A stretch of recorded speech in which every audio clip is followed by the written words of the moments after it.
TS కాదు TG number ప్లేట్లు మార్చుకోవాలా? ప్రచారంలో నిజమేంత ఇప్పుడు తెలుసుకుందాం.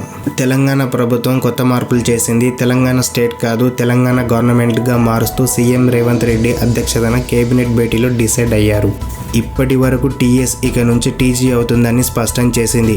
ఈ మార్పుతో అందరికీ వస్తున్న ఓ డౌట్ అయితే ఉంది, అది నెంబర్ ప్లేట్లు కూడా మార్చుకోవాలా అని. ఇప్పుడు దీనిపైన చర్చ నడుస్తుంది. ఇప్పటి వరకు ఉన్న అనాధికారిక సమాచారం మేరకు టీఎస్ నెంబర్ ప్లేట్లను మార్చుకోవాల్సిన అవసరం అయితే లేదు. ప్రభుత్వం జీవో ఇచ్చిన తర్వాత అప్పటి నుంచి కొత్తగా రిజిస్ట్రేషన్ అయ్యే వాహనాలకు టీజీ కేటాయిస్తారు.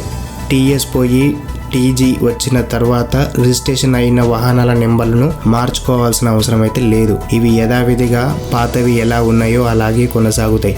కానీ కొత్తగా వచ్చిన వాహనాలకు మాత్రమే టీజీ కేటాయిస్తారు అనేది అధికారుల వర్షన్. తెలంగాణ రాష్ట్రం ఏర్పడిన తర్వాత ఇదే పద్ధతి కొనసాగింది. ఇప్పటి వరకు ఉన్న ఏపీ రిజిస్ట్రేషన్లు యథావిధిగా కొనసాగుతున్నాయి కదా, ఇప్పుడు కూడా అంతే. తెలంగాణ రాష్ట్రం ఏర్పడిన తర్వాత ఇదే పద్ధతి కొనసాగింది. ఇప్పటి వరకు ఉన్న ఏపీ రిజిస్ట్రేషన్లు యథావిధిగా ఎలా కొనసాగుతున్నాయో ఇప్పుడు కూడా టీఎస్ రిజిస్ట్రేషన్ వాహనాలు కూడా అలాగే కొనసాగుతాయి అంటున్నారు కొందరు అధికారులు. ప్రభుత్వం జీవో వచ్చిన తర్వాత నుంచి రిజిస్ట్రేషన్ అయ్యే వాహనాలకు మాత్రమే టీజీ ఉంటుందని, అలా కాకుండా తెలంగాణ రాష్ట్రం వచ్చిన తర్వాత టీఎస్ పేరుతో ఉన్న వాహనాల నెంబర్ ప్లేట్లు కూడా మార్చాలి, పెద్ద తలనొప్పిగా మారుతుందని, కొన్ని లక్షల వాహనాలు ఉంటాయని అవన్నీ మార్చాలంటే కష్టం అంటున్నారు. ప్రస్తుతానికైతే టీఎస్ నెంబర్ ప్లేట్లను టీజీగా మార్చుకోవాల్సిన అవసరం లేదని కొందరు అధికారులు మాట.